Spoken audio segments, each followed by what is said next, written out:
Hello, everyone. This is a different format of video that I've been wanting to try. I am living in the beautiful city of Chicago, and there's so much great food literally everywhere, and that's really exciting to me. And I've been thinking about how that gives me an opportunity to try amazing things, and I would like to share those with people in the world that I am talking to.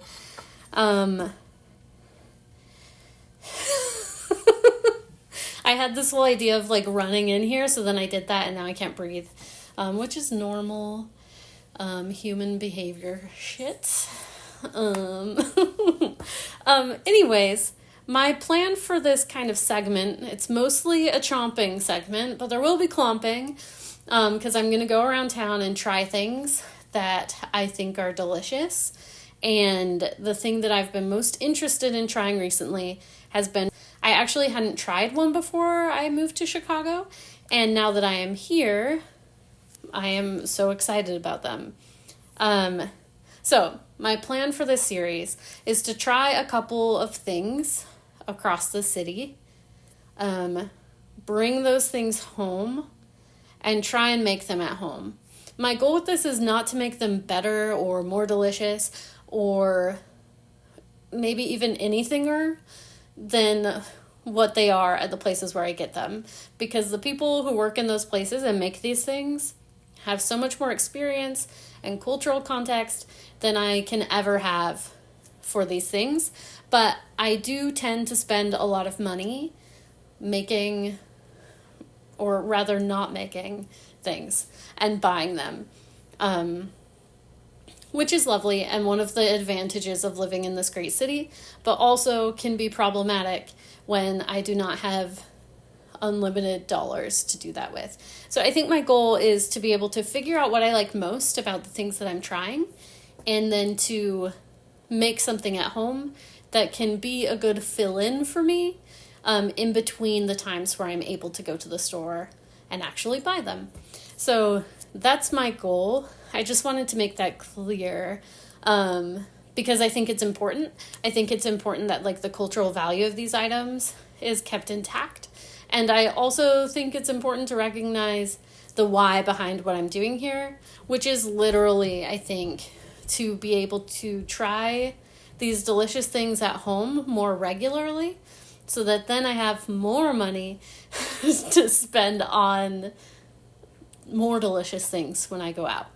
As I add to my repertoire, that means that I'll be able to have more access to things in my home, which gives me more opportunity to explore outside of my home. So yeah, that's what we're going to be doing here today at the old Chomp and Clomp. So, for starters, these are the 2 egg tarts that I've tried for today. The one on the left is from Noodle, which is the first place that I tried one in Chicago. And honestly, I was a little bit nervous to try them, because not to try Noodle, but to try an egg tart, because I can have some textural issues with custard, which can make me not like it if it feels very like scrambled eggy. But also a really good custard is one of my favorite things that exists on this planet, so it was important for me to try it. So I went to Noodle, I ordered one of these as a part of my meal, and it was the most delicious thing I've ever had, maybe. I will probably say that about practically everything we try here, so just be aware. I have tried many delicious things, and I think they are all the most delicious thing I have ever had, just to be clear. So that's the Noodle one. And then on the right here, we have one from the Chiu Quon bakery, and that is one that I found through looking up egg tarts in Chicago. If you look up egg tart Chicago, that bakery will come up.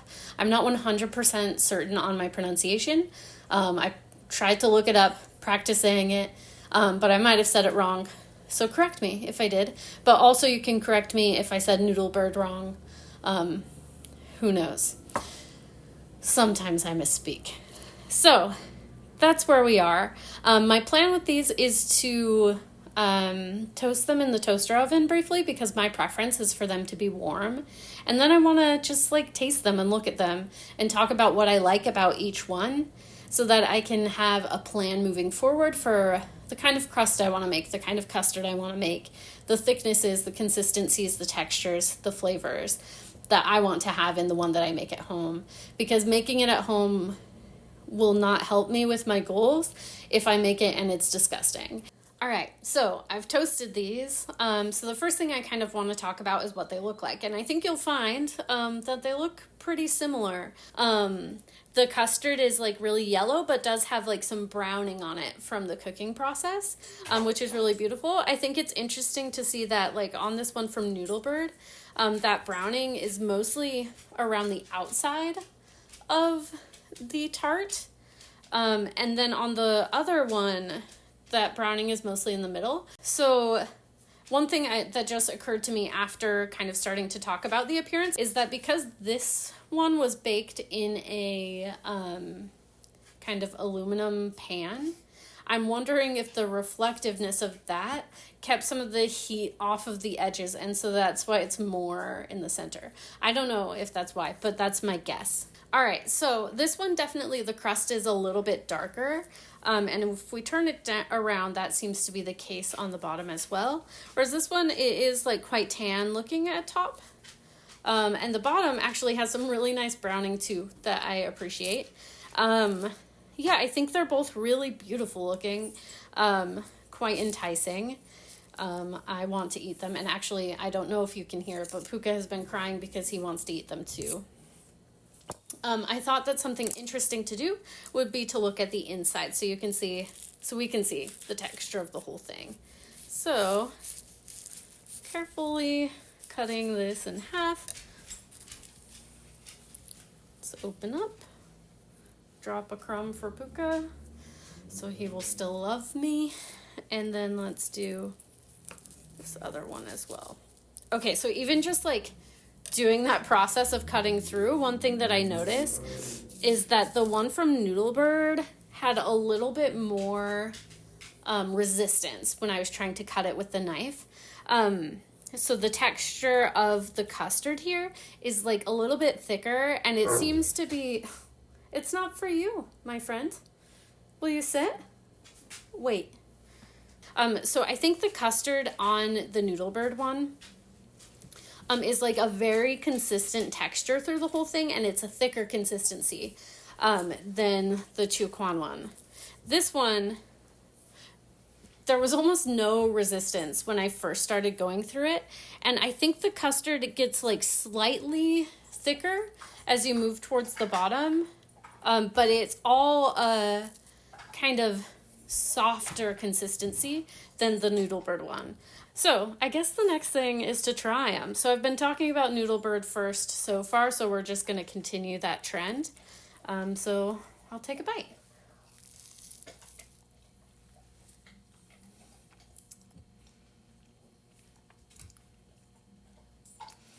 Okay, so it's so good. I've tried these before, so I already knew that, but maybe you didn't know that, and now you do know that. It's so smooth and silky, and like those bits of like darker brown, you get such a nice caramelization from. It tastes like lightly vanilla. It's not overly sweet. It's honestly not overly flavored, but it's really delicious and tasty. And then if we go over to the other one,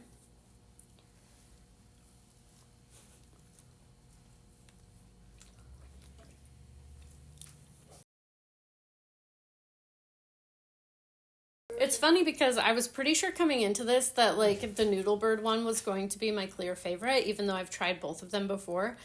But today I'm not sure that I have that same opinion anymore. So this one, because it's so delicate, oh man, it just is so good. It's so soft, and then the texture of the crust feels so different. So that's really exciting to me. And today especially, it's really hitting the spot. Things that I like about the two of them, I feel like I get more vanilla flavor from the Noodlebird option, and that's nice. I feel like it's a little more vanilla forward, whereas there's more just like plain sweetness, which honestly I also enjoyed. I feel like texturally my preference at this point is for the Quon, and it just is so delicate. Okay, I think at this point, if I were going to try to find something better, or I guess come to like an agreement for what the one I want to make at home would be like, I think I would want that slightly more vanilla flavor of this one from Noodle Bird, but like all of the textural elements right now, I'm really kind of leaning towards the Quon. Now that I tried that again, I think I definitely feel like this one is more of a pie crust experience, whereas this one is more of like puff pastry, croissant sort of crust experience. And I think what I want is the flavor that's in the custard of this one with the textures of the Quon. All right, so here we are back at it again. I am coming at this a little bit later than I planned because I'm super good at procrastinating, and here we are. One thing that I want to talk about is that I found a different recipe for the crust than I did for the actual tart itself, the filling, the custard, because I really love Erin McDowell's cookbooks and her work. And I don't feel as confident in pies as I do in other kinds of baking. And so I wanted to go with a recipe that I really like working with. So I am choosing to use the all butter pie crust from Erin McDowell's book on pie, which is such a fun book. I love it. I pull it out every Thanksgiving and more often than that too, when I feel like making a pie. And I really love the way she breaks down the book. It has recipes, obviously, but then it also has like a variety of techniques you can use for each recipe and has substitutions in place, which I find really helpful. Okay, so here we go. To get us started, we're going to put our flour into the food processor. So this is about 150 grams of flour. I also really like her recipes because they do use grams and ounces, weight measurements instead of cups, which is especially helpful in baking. So then I also have my salt, and I'll add that in. It's just a gram of salt. And then finally I'll get my butter because we're going to cut that in first. This is just one stick of butter, or I think it's 113 grams. Usually a stick of butter is pretty close to the same measurement every time. And then I've cut it into little cubes, and I can just add these into my food processor. If I had been paying attention before now, I would have read and made sure that I got the butter coated in the flour before I added all of it to the food processor, but I didn't do that. So we're doing it now, just coating, making sure the little squares are kind of separate from each other, watching out for the sharp knife at the bottom, the blade. I guess it's not a knife exactly. Now we'll put it on and pretend like I did it right from the beginning.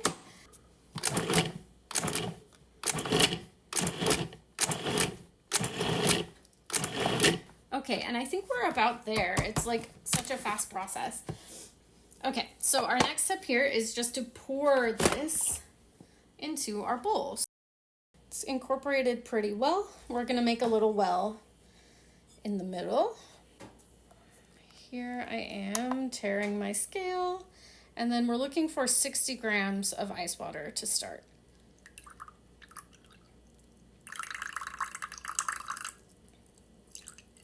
And then what I'm going to do now is simply pour my 60 grams of water into the center of this well. And what we're trying to do here is, once again, not over incorporate anything. We don't want to kind of work it too much and start developing a bunch of gluten, because that can lead to a really tough crust, which is the last thing that we want. And I think the main reason why growing up I didn't really enjoy pie crust is I had a lot of tough crust that weren't very flaky. It's also, I feel like pie crust in general isn't super sweet, and as a kid that was something that I did not enjoy. I would have preferred something sweeter, so I always liked like a graham cracker crust, things like that. Okay, so you can kind of see here that it is incorporating, but it's pretty loose. So now we can start just like adding a small amount of the ice water at a time until we get it to that more dough-like consistency that we're looking for. Because that's one thing that can be a challenge with pie dough, is like if you get it too much water in, then it's going to be a sticky mess, and it's not going to be flaky, and it's going to be just a disaster to work with. But if you have not enough water, then you're going to have just a bunch of like dry, flaky flakes. And when you're rolling it out, that's really difficult and challenging to work with. So now that that's done, I'm going to toss it in the fridge, let it hydrate. So now I have time to make the custard. I chose to use the custard from the Walks of Life blog because the images looked like what I wanted, although I think I might take it a little bit further to try and get more of that toasty brown color on top. So for this, we start by adding a half a cup of sugar into a cup of hot water. So I'm doing that there, and then I'll just give that a little bit of a whisk. What we're looking for is hopefully for that water to dissolve the sugar. And I'll just keep whisking that for perhaps forever until eventually it should become clear. It makes a very lovely scraping sound. But in the meantime, I'm going to add 3 eggs to my bowl. And vanilla and evaporated milk. So you whisk those together, and once it's well combined and once the water is at room temperature, then we can add them. Add the sugar water into our egg and milk mixture. I'm going to add this water slowly while I whisk, just in case it's warm at all, so I don't accidentally scramble any eggs. And now it's all combined. Okay. Just want to be careful with this because it's such a small sieve, but it seems to be working pretty well and staying well balanced. So that's good news for me. I'm going to set this aside so that I can roll out my dough. Okay, so this dough looks really nice. It's very well hydrated. Gonna just plop it down there, flip it over, and I'm actually gonna just sprinkle a little bit of extra flour on top. I'm also excited that it's these tartlets instead of a full-size pie. I always get intimidated moving the dough around on a full-size one because you need it to stay a circle and you don't want it to break. And I'm going to use a cookie cutter to cut out little rings of dough. I think they're going to be quite nice.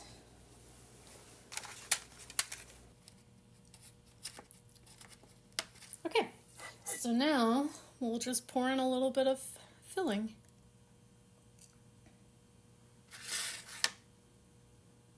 More here and here. Okay, so now these go in the oven for 26 to 29 minutes. Here we go.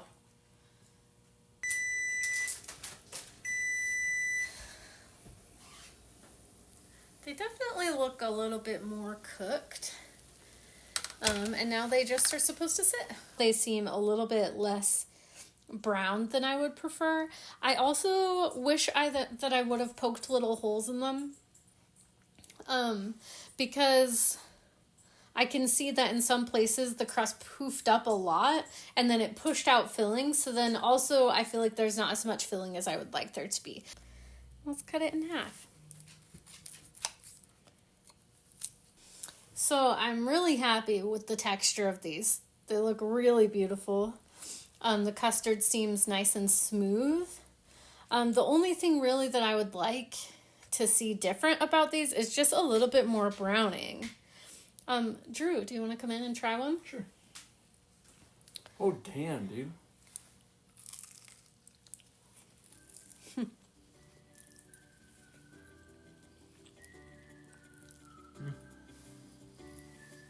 It's still warm. I mean, yeah, it's out the oven. flavor-wise, I think they're pretty tasty. The Yeah. texture's really nice. But I think we would get some more complicated flavors if it was a little bit browner. Totally. So we'd get some of that caramelization that's kind of missing. But I think this was a pretty successful first try. Mm-hmm. And I'm excited to give them a try again in the future. What would you do to get that caramelization up top, do you think? Well, it didn't suggest that I par bake the crust, but I think I might. And that would give us the caramelization on the actual crust itself. Obviously not on the custard because they wouldn't be in there. Mm-hmm. So then what I think I might do for that is maybe put them under the broiler for like a minute or two, just right at the end of cooking. Yeah, so I do think flavor-wise these taste more like the ones from Quon. Okay, so you can see how smooth that custard is. It's really beautiful. And there is like a light golden color on the crust, but it's pretty light. So I feel like if we could amp that up a little bit, we would get some nice caramelization, really tasty. But in the meantime, I think these are pretty good. I'm pretty happy with how they turned out. Not bad for a first try, huh? Yeah, I think so. The thing I was most worried about, I think, was getting that smooth texture of the custard, and that's like solid. I did it. Yeah, so thank you so much for watching.